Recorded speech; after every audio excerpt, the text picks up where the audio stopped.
Est-ce que tu peux nous raconter un petit peu ton film qui s'appelle Au bain des dames, qui est un court-métrage documentaire, je le précise. Ouais. De quoi ça parle? Alors c'est un film sur une bande de copines septuagénaires et marseillaises qui passent leur journée à bronzer sur la plage du Bain des Dames. J'avais comme projet de faire un court-métrage que je pensais être de fiction. C'est marrant de préciser documentaire parce que c'était pas l'intention à la base.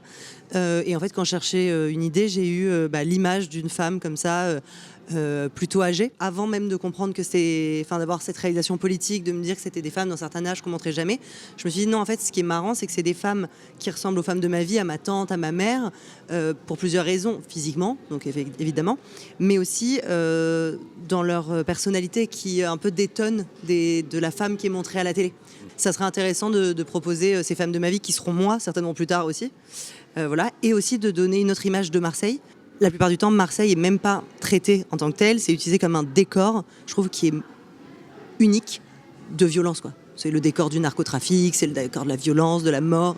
Le fait que je sois dans la forme documentaire, qui a priori je ne connaissais pas très bien, parce que j'en regardais pas beaucoup, m'a autorisé une liberté énorme. Par exemple, il y a une scène sur la chirurgie où au début Joël disait juste je vais me refaire les paupières, et j'avais entendu que tout le monde n'était pas d'accord. Là, je les ai assis en rond et j'ai dit bon, maintenant, Joël, tu dis aux autres que c'est bon, tu vas le faire, et vous débattez. Donc écriture plateau, et j'ai joué de leur capacité naturelle de mise en scène.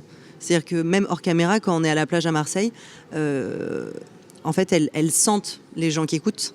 Et quand elles sentent qu'elles font rire, elles parlent plus fort ou elles font encore plus de blagues pour susciter un peu... c'est vraiment du théâtre, quoi.